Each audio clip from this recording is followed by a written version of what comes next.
When you say you don't want to take Apex money, to me, that's saying you don't want to take Jewish money. I truly feel that like Hashem was looking out for us even back then, because if it wasn't for those women, I don't know what my life would be like today.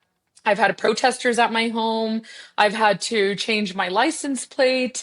I've had to install, I've spent thousands of dollars on security, securing my home and taking different measures. So, yeah, it comes at a cost. But at the end of the day, I feel that what I'm doing is right. And you have to stand for something. If you tell someone you're going to do something, you do it. If you're not going to do it, then don't tell someone. Shalom and welcome to the Rabbi Avi Show. Thank you for listening to our podcast.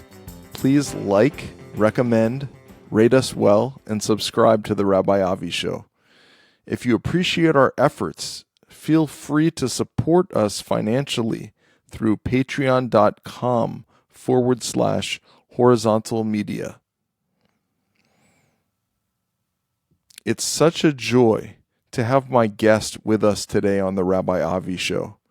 She's a friend I've known since 2016, and I've watched her journey with so much pleasure.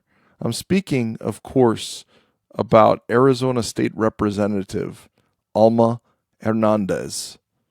You may know her from her work in the legislature, but you've probably also seen her powerful social media bio, Unapologetic Mexican Jew.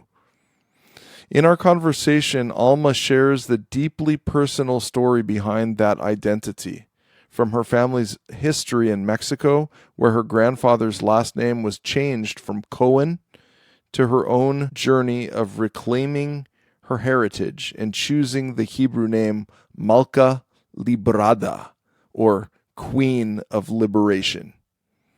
But what drives her? Alma shares her incredible and painful origin story. At 14, she went from an honor student to an inmate in juvenile detention after a brutal attack by a school resource officer left her with spinal damage and false felony charges. She tells us how she fought back and how, in her very first year as a legislator, she passed a bill to mandate new training for those very officers. We talk about her steel spine and where it comes from her father of blessed memory to the Holocaust survivors who became her mentors. We get into the reality of being a loud and proud pro-Israel Democrat, fighting vile anti-Semitism from the far right, and anti-Israel activists on the far left who have targeted her at her own home. We also discuss the emotional 3-year-long battle to pass a mandatory Holocaust education bill inspired by her own first-grade teacher, a survivor. This is a story of resilience, faith, and what it means to stand for something, no matter the cost. You don't want to miss this. Here is my conversation with Representative Alma Hernandez. All right, Alma, it's such a joy to have you here.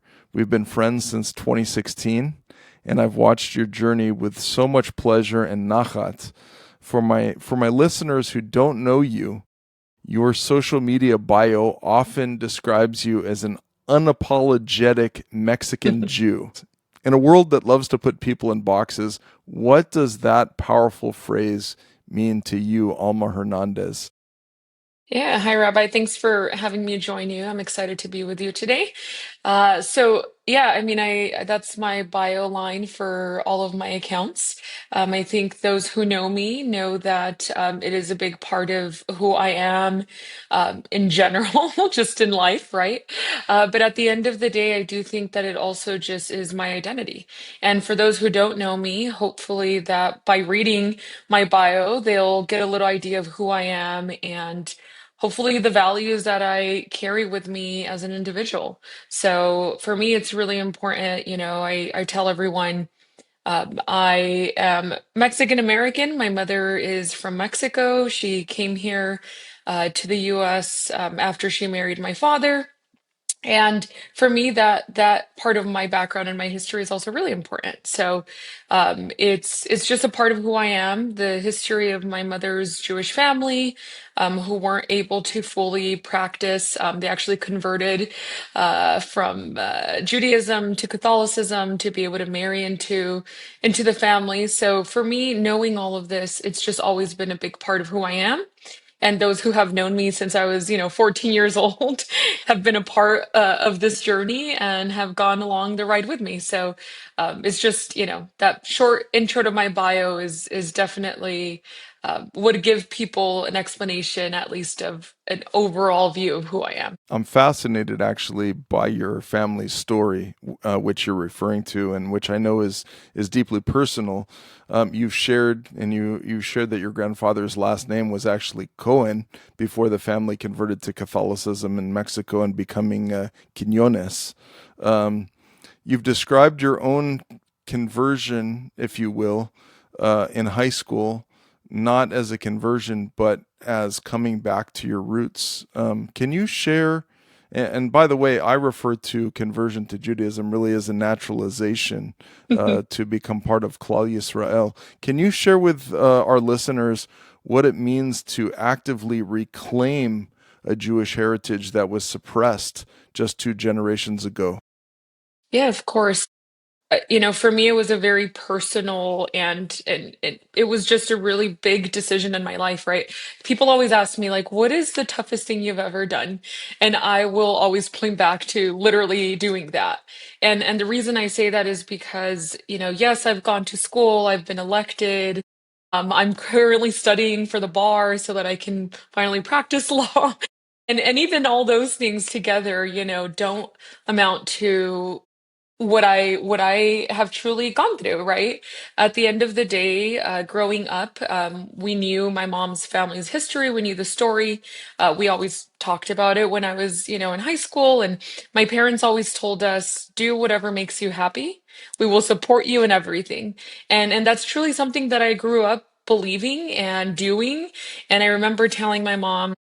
I had a lot of friends, by the way, because we worked in politics very early on. I got involved in politics when I was 14.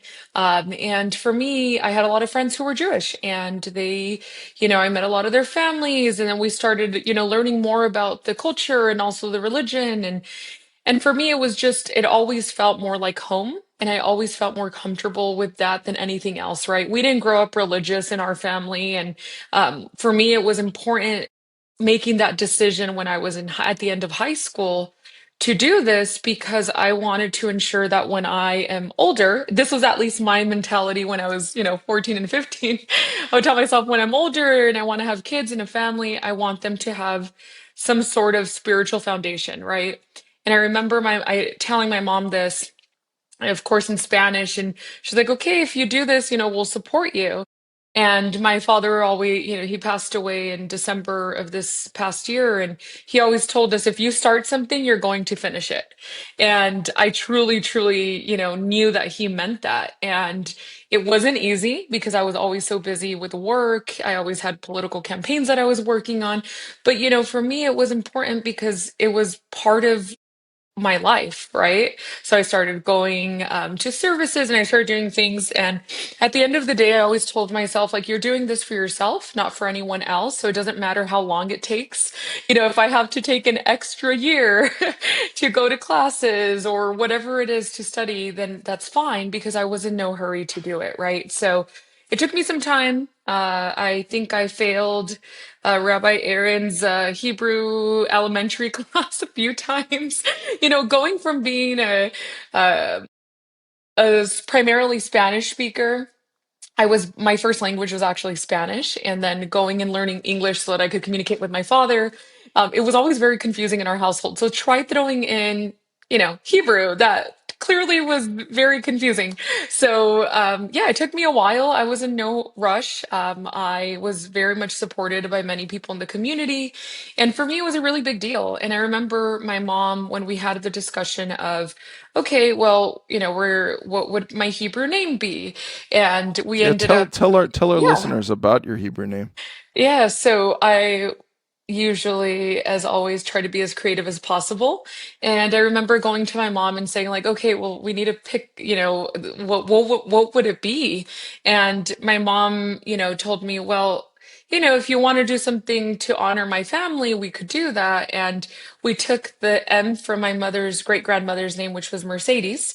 So we took the M from her name. And my mother's grandmother's name was named Librada, which means liberated. So librada in Spanish, translation English is liberated. So we said, oh, okay, well, I'm always very extra special. So how about we do Malca Librada?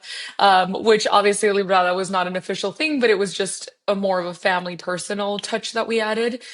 Queen of Liberation was kind of like the whole idea of what we were doing, right?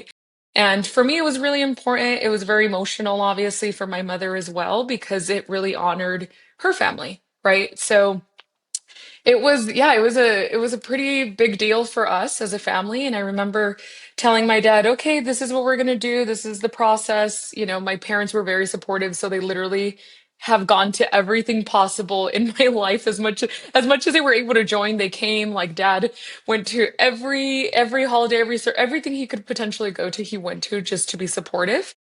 But I remember that after that, my dad was like, "Oh, well, when are you gonna, have your big party?" And I was like, "What?" I'm like, "I don't, I think we already had a party."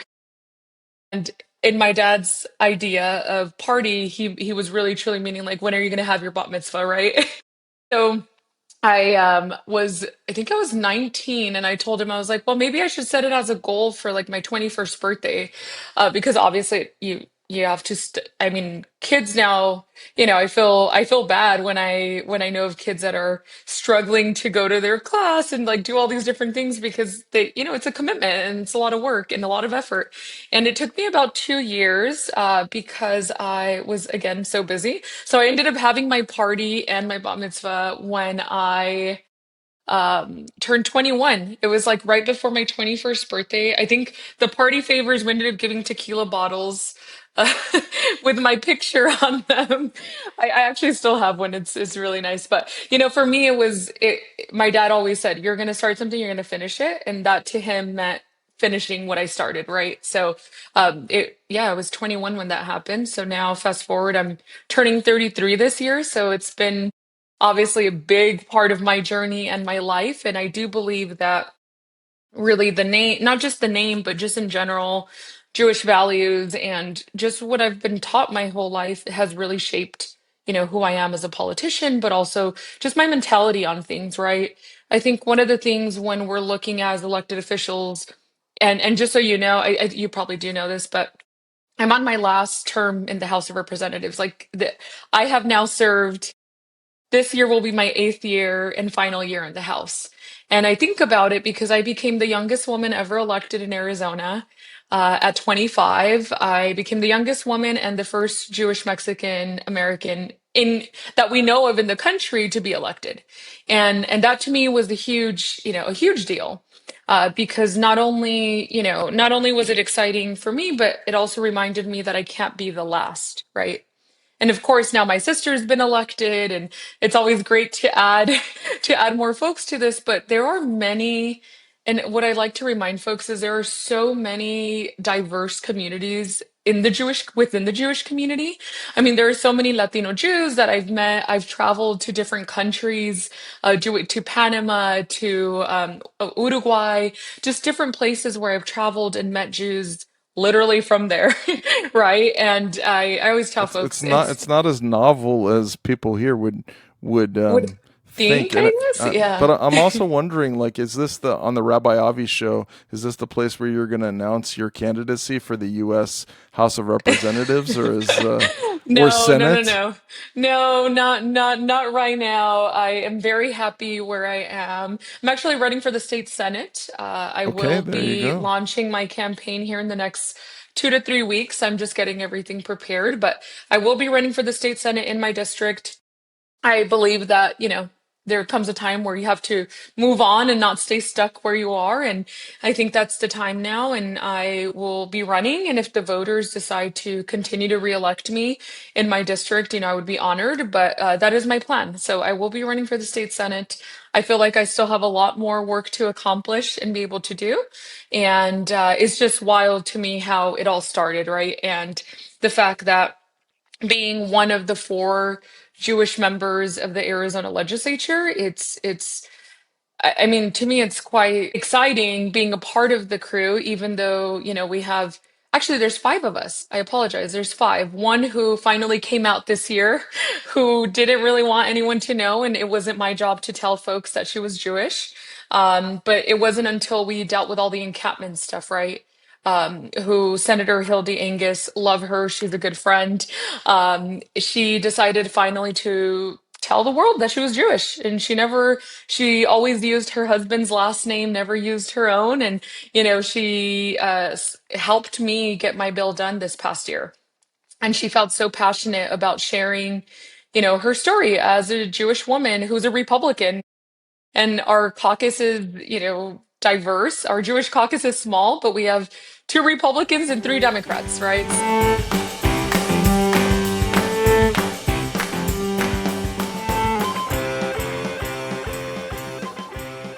You're also the chair of the state's bipartisan caucus.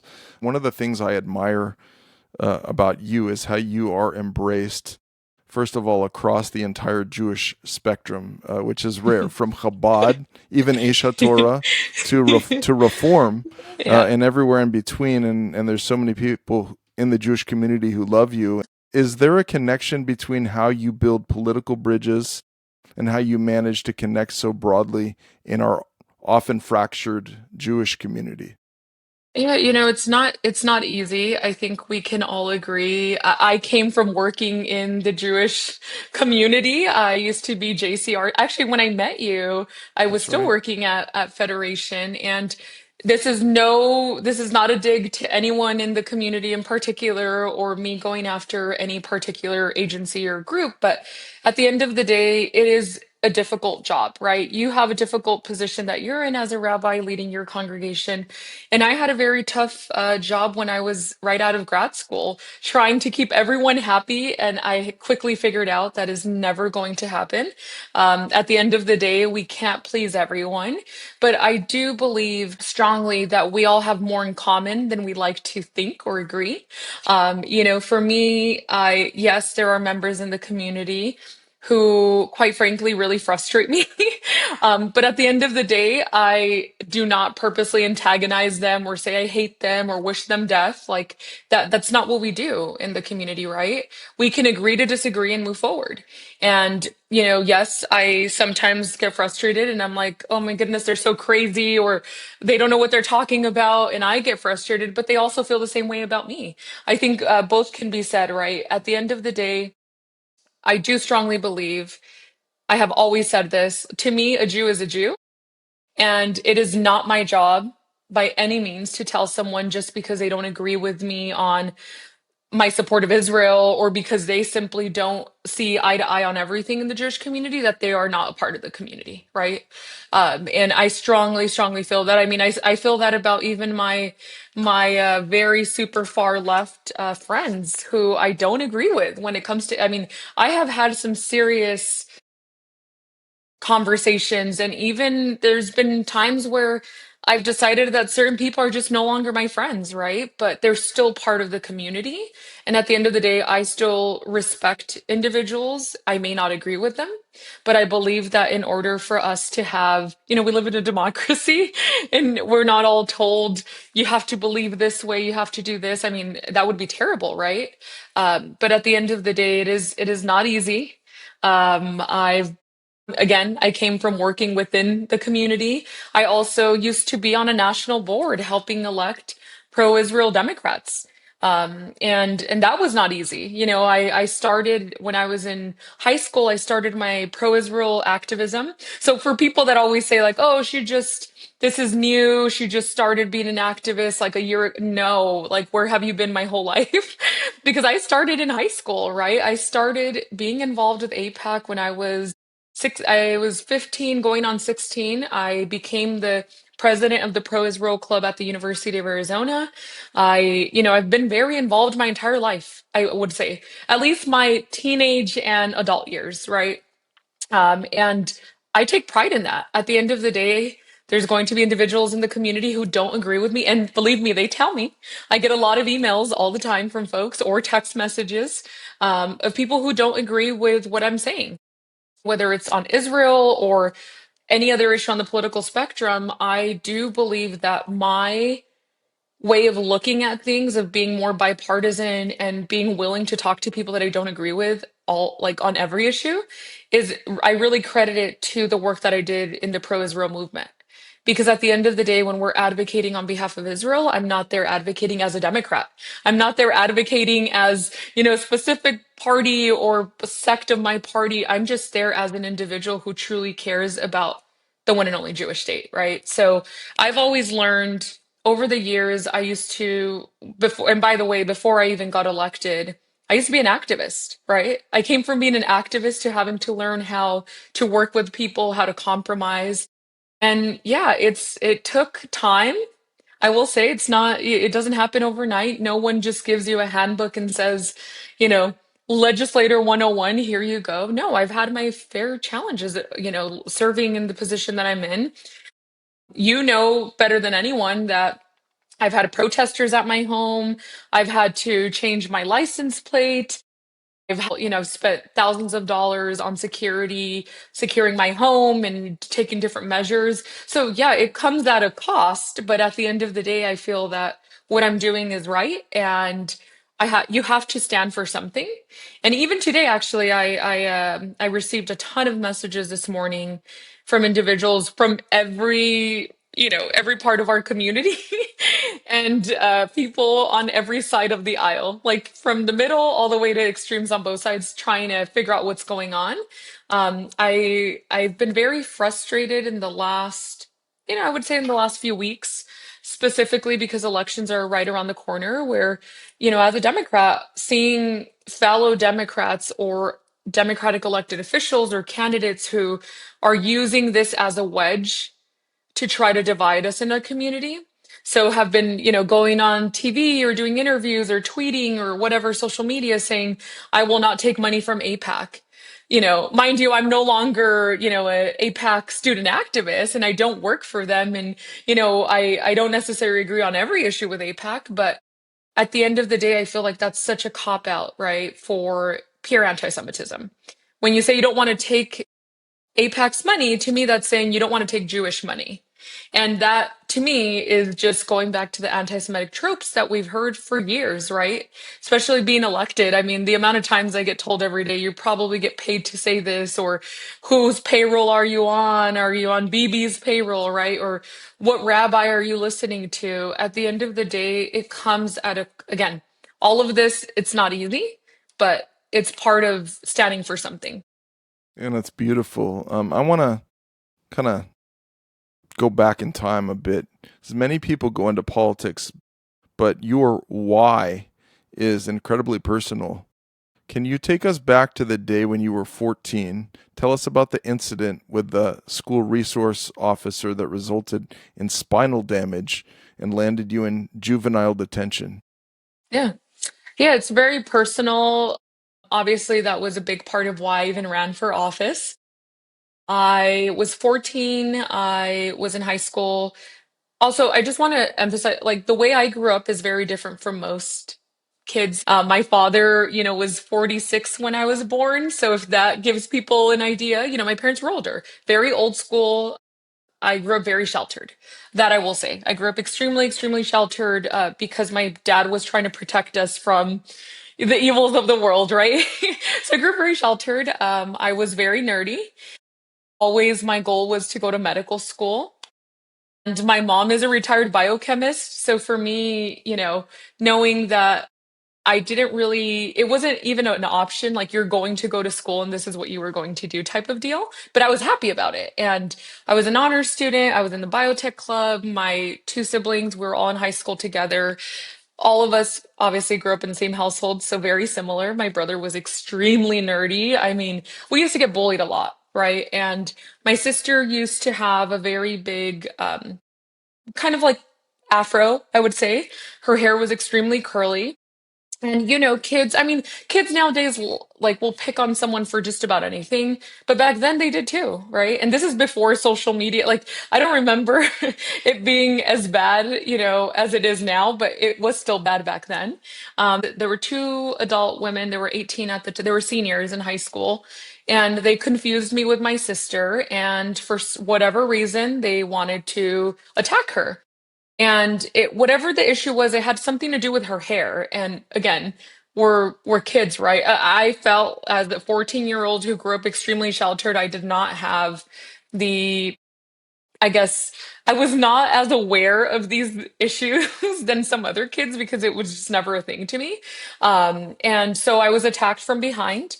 We had a school resource officer. Almost every school, especially nowadays, has one. It's basically a police officer on the campus. And because they do work either for TPD or they're in the sheriff's department and they have a contract with the school district. So the officer who was there, instead of helping me being attacked by two adult women, ended up turning on me for some reason. It was very strange. And ended up causing severe spinal damage to the left side of my body, because he ended up, like slamming me to the ground, putting his full weight, and mind you, I was 14, putting his full weight on my spine, with his knees and dragging me from my hair. So many people watched what happened to me. The school district turned on me because he was an employee of the school district. They had a contract with him. They fabricated a story, unfortunately, made me seem like I was an aggressor, like I'm the one who attacked the officer. I was actually being charged with pretty severe felonies, assault of a police officer, resisting arrest, like so many things that, again, I never in my life would have, or my parents would have imagined that one of us would experience that. And that happened to me while I was doing politics already. Right. So if you can imagine, it wasn't that I was a troublemaker. It wasn't that I was, doing something wrong. It just, unfortunately, I had a situation happen to me that I couldn't prevent. Right. At that time, my parents couldn't afford a fancy attorney, so we had to go and seek help. They arrested me, took me to juvie. Were trying to, they did fabricate the story. They were trying to charge me for these things that I never did, right? And the school district had people who work for the school lie, and they all worked together to kind of try to take me down. And it was horrible because in my mind, in my heart, I knew I was innocent. And we had to go through the court system for about a year, over a year going through the process. I was kicked out of high school. I was sent to an alternative school, which, by the way, was a very humbling experience, I will say. The only school that would take me in Tucson was a school called Totekali Academy, which was where all of the students who were essentially like dropouts, or it was an alternative school. So it was the only one that took me in there. There was kids that were there that had ankle monitors, something I had never been exposed to in my life. But that was the only school that would take me because I was deemed a danger to society because of what the officer, had said I had done. So fast forward, we had very kind women, the ladies who work in the lunchroom, who witnessed what happened. And when they finally realized everything that had happened to me, as far as I was kicked out of school, literally was facing all of these charges for something I didn't do, they finally came forward. And I truly feel that like Hashem was looking out for us even back then, because if it wasn't for those women, I don't know what my life would be like today.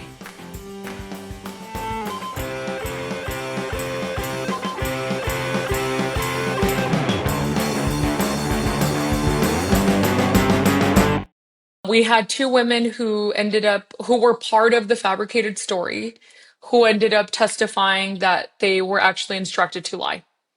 and that they were really Wow. sorry. Yeah, that they were very sorry because they knew so they all knew us because it's a small community and we all went to the same schools. We've known their kids, their family. So they knew what type of family we were. They knew what type of kids we were. And they realized that they were about to ruin my life over something I did not do, right? So they were very helpful in making sure that this case was dropped. So they dropped the case. I just wanted to block that out of my life because I never went to prom. I didn't even walk in graduation because I was so embarrassed to even step foot on campus ever again. I actually graduated a year early. I didn't do any of the things that a normal teenager would ever do because one, I didn't feel safe. I didn't trust anyone. And I just felt like the system had really let me down.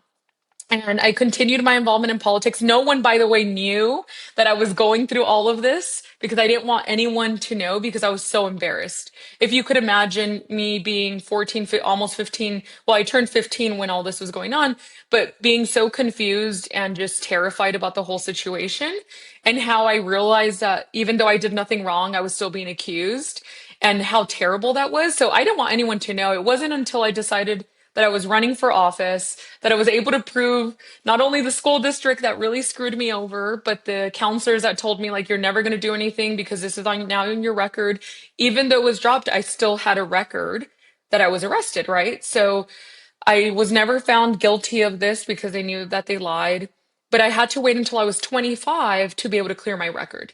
So when I cleared my record and I announced that I was running, I said, before this story comes out, someone trying to attack me or make it seem like something it's not, I will share my story.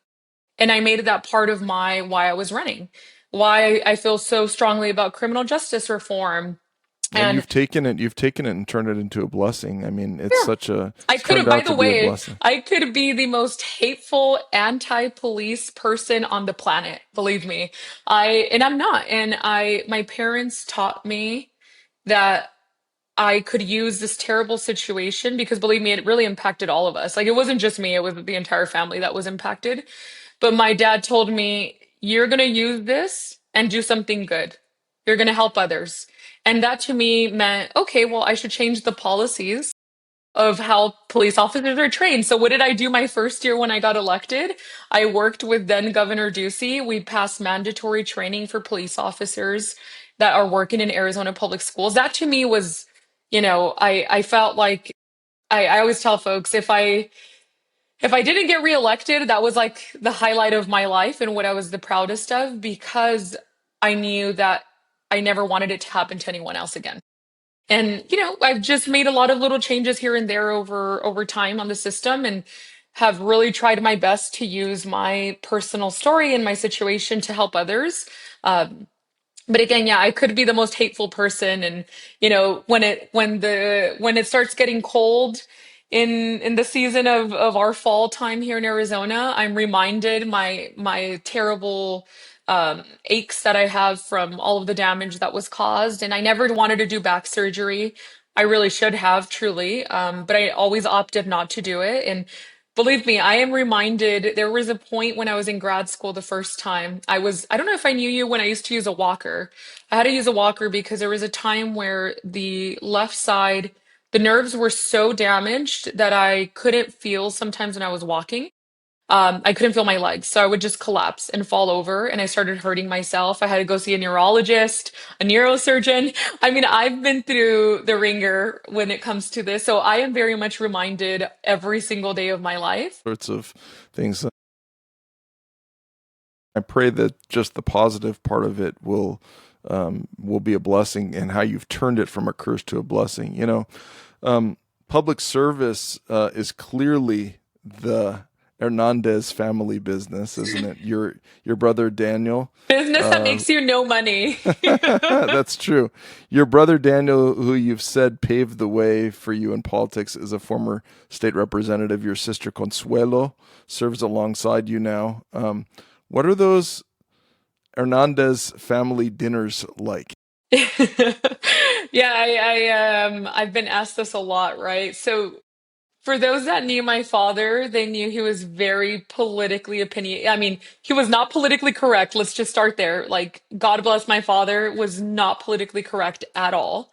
He was more of a. We used to laugh in the family and say Dad was a liability because he was.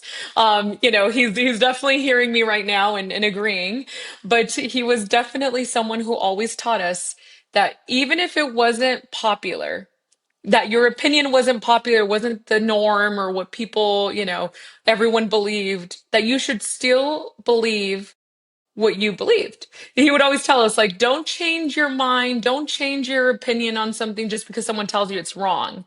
Like you need to, stand for something. Like my dad used to be really intense about this. And I remember that he would always say, it's okay to disagree. Because in our family, we all disagree a lot on a lot of things, right? Our dinners are very interesting. I'm sure people would love to be a fly on the wall. But the other thing also that I think has kept us so strong as a family over the years, because politics is not easy. I will say it's been very tough. When you're in the public eye and you're involved publicly on anything, I mean, you become a target, right? Like from how I dress to how I eat to how I walk to just how I do my hair, things that I never, would never cross my mind that people would want to talk about or care about. That's become life, right? And what we always had a rule, and we still do, and we had it more so when Dad was around because we wanted to keep things healthy, but we never talked about politics at dinner, ever. Mm. It was very rare. I mean, now we joke about things now, but I mean, ever since I could remember, we had a rule. We don't talk about politics at when we're together. And people probably find that hard to believe because we were all in politics at the same time. But I think that's what kept us strong and united as a family because we left the drama and all of the stress from work at work. And I mean, to this day, we don't really talk. I mean, granted, we used to talk more about current events and stuff with Dad because my mom's not really into all of that. Quite frankly, doesn't really, want to talk about these issues. But with Dad, we just, we would talk about it when we weren't doing dinner. If he had a question about something, he would tell us. But it never became a part of like, oh, I think people assume because we're all so involved in politics that we're like plotting at our home and like we're all sitting around the table. We've never done that. So it's interesting. But yeah. Alma, you've said over and over again, and I appreciate this so much about you. You are loud and proud pro-Israel. In fact, your advocacy, I learned, started as a freshman in high school when your brother took you to your first APAC event. Why do you think it's become so difficult for so many in your own party to stand with Israel? I wish I had the real answer, right? I think it's become very popular. And that's what I was trying to say earlier when we first started talking about this is I posted a tweet earlier calling out individuals who have reached out and asked for assistance or support with APAC and who are now saying, "Oh, we won't take APAC money," right? Quite frankly, I've always been of the belief of if you tell someone you're going to do something, you do it. If you're not going to do it, then don't tell someone, right? And if you are a person who's reaching out to me and asking me, how do I get in contact with these people? How can you put me in contact with those? I know you're involved in the pro-Israel movement. Can you help? It's always very politically convenient for folks when they're running for office. Always. I will say that. The amount of calls I have received and text messages and just emails or virtual introductions of people who are like, hey, so and so, can you help? And I've done it, right? And then now I'm seeing so many of them turn because it's become the popular, oh, I'm announcing the next morning, I'm announcing I'm running for office, but then by the way, I'm not taking any APAC money. And that's become the new norm and in the Democratic Party. And, quite frankly, I finally had to say something today because I saw someone post not a candidate from Arizona, but a candidate that's running elsewhere who posted saying, I'm not taking APAC money and I'm running for Congress, right? And in my mind, I'm like, you've literally reached out to me for help with not just APAC, but like the Jewish community in general, right? And in my mind, I'm like, I have receipts. If I have to start calling people out by the messages they've sent me, I will, because I'm at the point where it's become so popular that now, I mean, and quite frankly, like I said earlier, those who don't know me clearly don't know my involvement or what I've done my entire, life at this point. If they knew me, they would know that I've been involved in the movement since I've been a Democrat, right? Since I've been 14, 15. And none of that will ever change, regardless of the support of others. And this is something that someone actually asked me like a month ago. They said, "Are you scared?" Because, yeah, I will have a primary election. Okay. I've never had an easy race. Actually, last year I did because no one challenged, but I've never had an easy race. No one in my family has. And the reason is because we do not just go along to get along. And those who know me know that I'm very unapologetic about if there's an issue I care about, whether it's Israel or healthcare or what education, I am dead set on that issue and you will not change me. I'm very stubborn. I will say that. I know that I can at least acknowledge that I don't know everything, and I will always seek advice from those who are the professionals who understand more than I do. I don't claim to know everything, but I will say that when I say I support something, I will not waver regardless of the threats or the intimidation that I receive. I have been told that, oh, there's going to be millions of dollars spent against you to oust you. Okay, great. Do it. If you think you can run a better district than I can, then run. We live in a democracy. We have primaries for a reason, but I will not be intimidated by people saying, oh, because she supports Israel, we're going to challenge her. Look, I obviously am very supportive, very vocal about Israel, but I also do a lot in the state, right? I've delivered millions of dollars in the community. I've brought opportunities to our community. I'm one of the only Democrats that's ever even had bills signed by Democrat and Republican governors.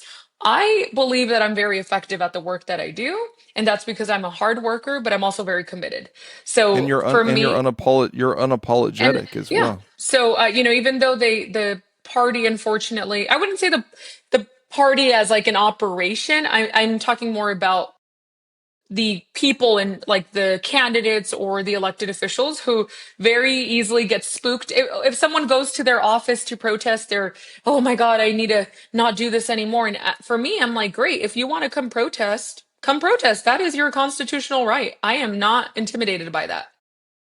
If you want to come to my house, that's a different story because that is my private residence and I'm not okay with that. So, there has to be a balance. But at the end of the day, if people want to come protest me at the Cap, which by the way, they do a lot, if they want to come protest me at the Capitol, wave their Palestinian flags, call me a murderer, say that Palestinian blood is on my, like, if you want to do that, that is on you. You are perfectly entitled to do that. It is your right. The same way that someone can go on a corner and say, I hate Jews, they should all die, that's their right to think that way. Do I agree? No.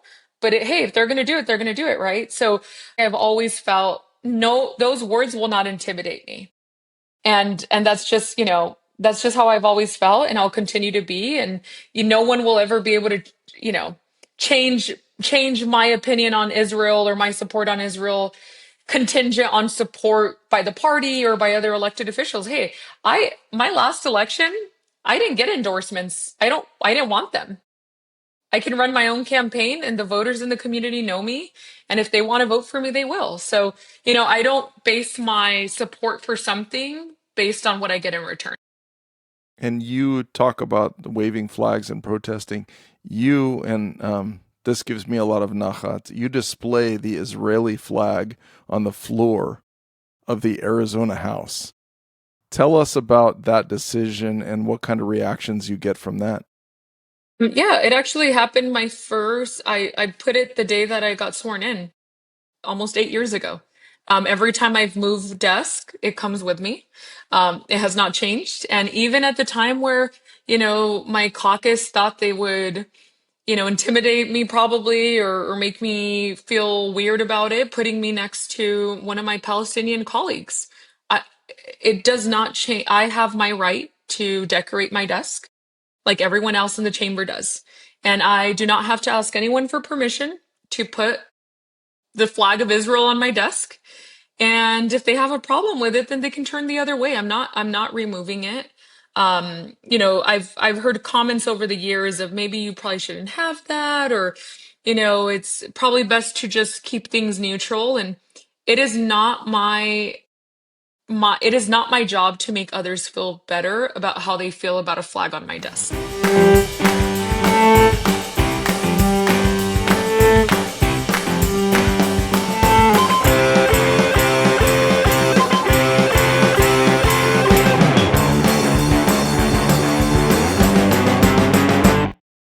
You've talked about going back to that painful incident when you were a teenager, and the injury that you sustained, and the lies and the incarceration even in juvenile, and yet your spine was injured. And I gotta say, you have that physical spine, but you also have a spiritual spine, and you've been Yeah. targeted A with lot. vile anti-Semitism from the far right. People like David Duke, may he change from his evil ways. Yeah. And he's trolled you.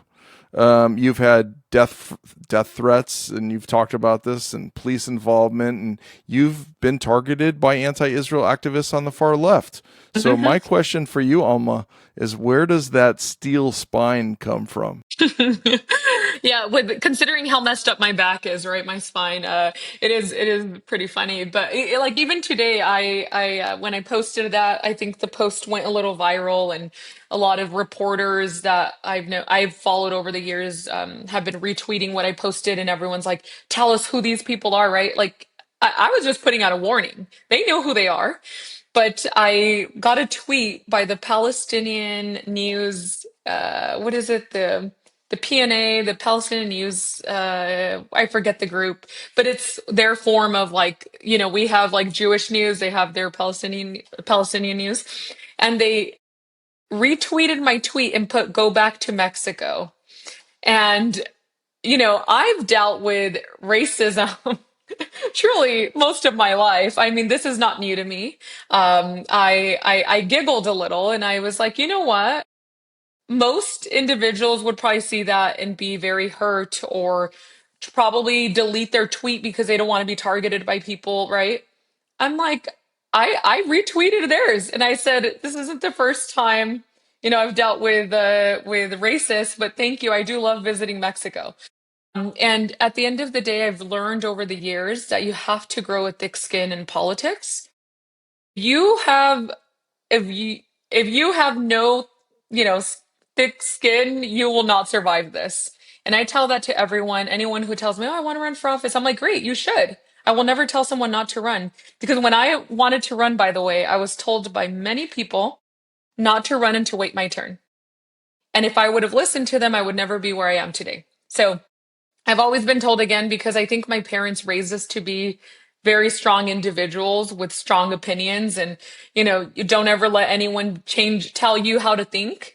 My parents have always just instilled that in us. And I feel that, quite frankly, I get, that strong attitude and just the spine to stand up for what I believe in from my dad and mom, because they've always told us since we were little, don't ever let anyone tell you that you can't do something, or that you're wrong, or that you need to change your way of being or thinking.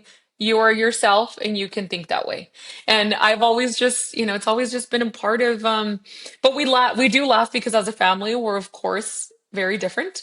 My sister, as you mentioned, serves with me. They sat her on the other side of the chamber, and I sit on the opposite end of the chamber.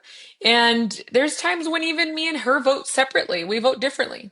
And, people are probably shocked and surprised. And I'm like, no, I don't know any siblings who just think alike, or have they agree on everything. We don't. And I always tell folks, I will vote the way that I know that I can sleep at night, and I can explain to others why I voted that way. They may not agree with me, but I will always be able to defend what I did.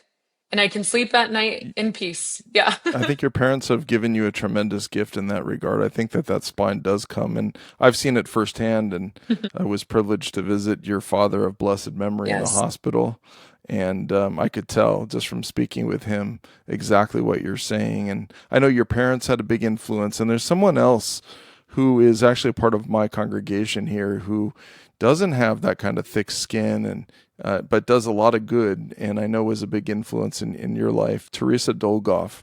She was a child survivor of the Shoah. Your first grade teacher. Well, so she taught our reading and comprehension class. She actually taught me, Daniel, and Consuelo, I believe. So she had all of Wow. the Hernandi. But yes, I've she talked was to my her about teacher. it because she's questioned her impact, and um, Hey, I still remember her story. It's been all these years. it moves me to tears. I'm going to try not to get broken up right now, but because of the impact that she's had on you, for example, is outstanding. And you successfully passed the bill making Holocaust education mandatory. I did. I'm very grateful for that. I know, 2021 and I know that took that was 3 years. it was brutal. Um, And during that 3 years, the bill was held hostage for political reasons. And you have spoken movingly about your teacher in first grade, Teresa Dolgoff, and she came to testify for it. She did. What did it feel like to finally get that done for her and for the other survivors, some of whom sadly have passed away? And I'm sure they're fighting for all of us from the next world. And while you were fighting for them, what did that feel like?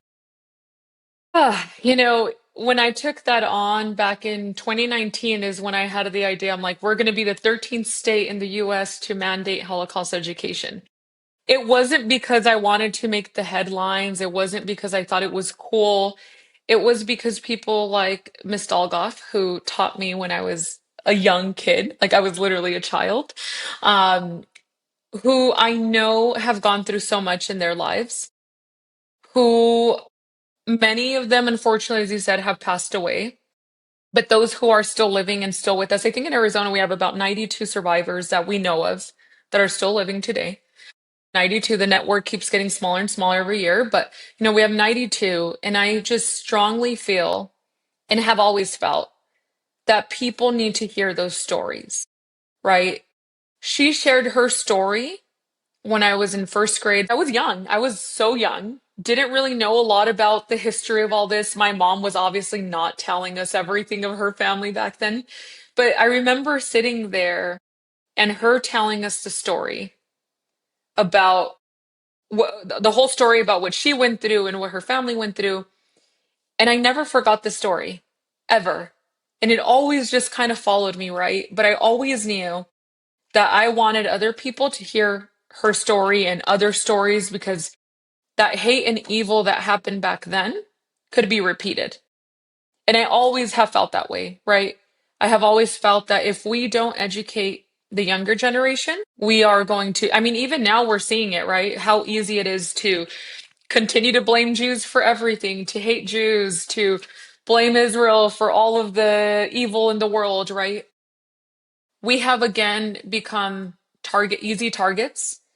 And I do think it's important for people, especially the younger generation, to hear these stories because it is very easy to teach someone how to hate when they know nothing else, right? They don't know any better. They don't know anything other than what they're being told. So that to me was really important. And having her testify was I one of the highlights of my career, I will say. I never thought that, little Alma, who was sitting crisscross in front of Miss Dolgoff when she was sharing her story, and just I remember crying because I didn't understand why people could be so evil and mean and why she had to eat. I remember her telling the story about the beans and how they had to boil them in the water and they used the diaper to be able, for me, I just remember all of that. And I just remember her testifying and I started crying because I was like, oh my goodness, this woman who I've known literally my entire life. I reconnected with her obviously when I was older. I think I reconnected with her when I worked at Federation and I realized that she was going and speaking at school. And I was like, oh my God, I even asked, I remember calling my mom and saying, do you remember? And she was like, yeah. So it was nice because I reconnected with her much later in life, but she came to support me and she came to testify on behalf of my bill. And even though she probably doesn't want to believe or really understand why she had an impact on my life or why, having her testify was meaningful. It really was.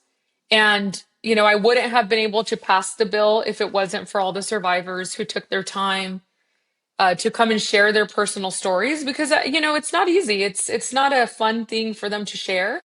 But I knew we had to get it done. And she was so committed. She came 3 years in a row to help. And, it was just finally getting it done was something that I really wanted to do. And I'm glad it finally happened. It took 3 years too long, in my opinion, because that should never be an issue that we even have to debate. But we did. And I was unwilling to let it go. And it took a lot of back and forth, but we finally got it done. And, it may not be perfect. And by the way, it was difficult also, even within our own community. We had people who had their ideas of what it should be like, what it should say. Everyone had an opinion. I tried to accommodate as many people as possible. But at the end of the day, my priority number one was what do the survivors want and what are they okay with? Because there came a point in the second year, and I've shared this story publicly many times, and it's pissed off a lot of people. But I was told by leadership, not my leadership, but the Republican leadership, they would put up my bill for a vote if I voted on one of the anti-abortion bills that they wanted to pass. That was the negotiation. We'll put up your bill. We know you really want it if you vote with us on this bill. I'm like, I can't do that. Like that literally goes against my entire, like, that goes against my values, who I am, what I fought for years. Like I cannot do that. It's my integrity. And I remember I got to the point where I was so devastated because I'm like, what are like some survivors had already passed that had been helping me. And I was like, obviously very torn by the fact that we couldn't get it done. And I'm like, there goes another year. And I remember Sharon Glassberg got the survivors together and I asked them, what do you guys want me to do? I was at the point where I'm like, screw it. If this is what needs to happen, not that specific bill because that had already passed, but if I need to vote on something to be able to move this, like I was at the point in my career where I was like, we might as well do that because we have survivors dying and I want them to be able to see this. But they told me not to. They literally said we wanted to get done, and is Sid still, I just saw him recently actually, um, Sidney Finkel, but all of them agreed that they didn't want me to just vote for something that I truly didn't, feel strong about or care about, or I could truly be proud of that vote. They wanted this to happen on its own merits, right? And yeah, we waited another year. And that to me was incredible. The fact that they were willing to wait another year, knowing that it would be another year of all this again, because they told me not to ever waver on or I forgot what term, but back then when we were talking about it, I remember they all basically came back to do not, go against your moral values just to get something done. And those are people that have been through a lot, and you've been through your own kind of trials and tribulations. So it's really a teaching moment For to sure. have that kind of instruction from them, to give you that kind of encouragement to say, be genuine, keep being who you are, Yeah. don't cave, get them to come to the table and get it to Yeah, happen. and we did. We waited and we got it done, and it was a very big deal. And this past year, I passed another bill to do a study committee on Holocaust education to see kind of where we are. It's now been a few years since we passed the bill, so at least the first set of high school students that was mandated back when this bill passed has now officially graduated. So for me, it's important to go back and see what can we be doing to improve this. So we did pass a bill last year to review it. So the journey's not been easy. Alma, we've been there for each other in difficult times and also good times. And, I've, whether it's Shabbat dinners or at hospital or funerals, or Yeah. um, I've seen your heart.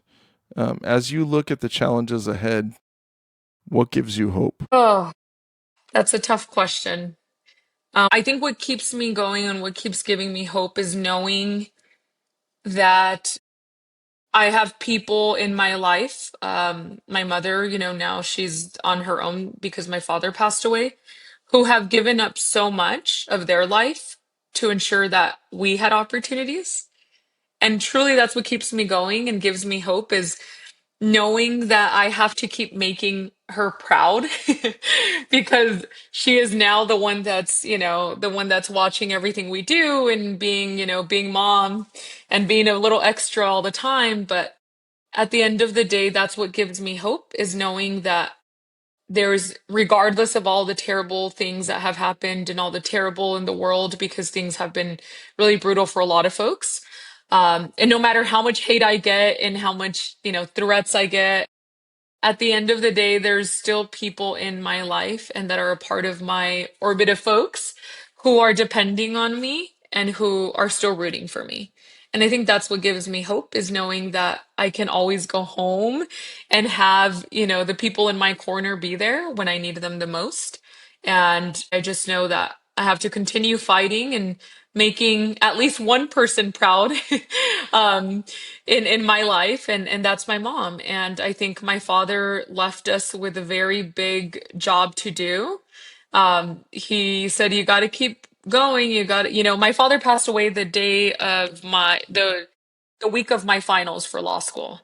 And I was so close to dropping out. I know that sounds crazy to anyone hearing this of why would anyone drop out of school when they're on the last semester, right? But he literally passed away the last week the week of finals for my last semester of law school. The toughest ever. I got a 1 week extension for my finals. If you could imagine, I was not prepared at all. I still don't know to this day how did so well because I'm like, what? Like I couldn't even study. But I ended up doing really well, and I was very proud of myself. But I always have that little like voice behind me of you got to keep going. You got it. Like I called my sister yesterday. I was so frustrated. I was crying and I kind of just hit a roadblock in my studying. And I told her, I'm seriously questioning why I ever did this to myself, why I even went to like, I'm questioning everything in life right now, I told her. And she was like, "Oh, no," she's like, that dad would be so disappointed. I was like, yep, you're right. So she's like, dad would be so disappointed hearing you say this, that you're gonna be fine. So we all remind each other of like, oh, dad would be so mad at us if we did this or we didn't do this, right? So that's what keeps me going, gives me hope is knowing that there's still someone up there watching me and pushing me along the way, even when I'm about to, be ready to give up on things. So, Arizona State Representative Alma Hernandez, I pray that your family, those who are in this world and those who have gone to the next, will continue to give you the support and the encouragement and the hope for all that you need in the future. And I pray that we will all have that in all of our lives. And we're looking forward to seeing what will happen in your bright future. Thank thank you you. so much for gracing us on the Rabbi Avi Show. Thank you.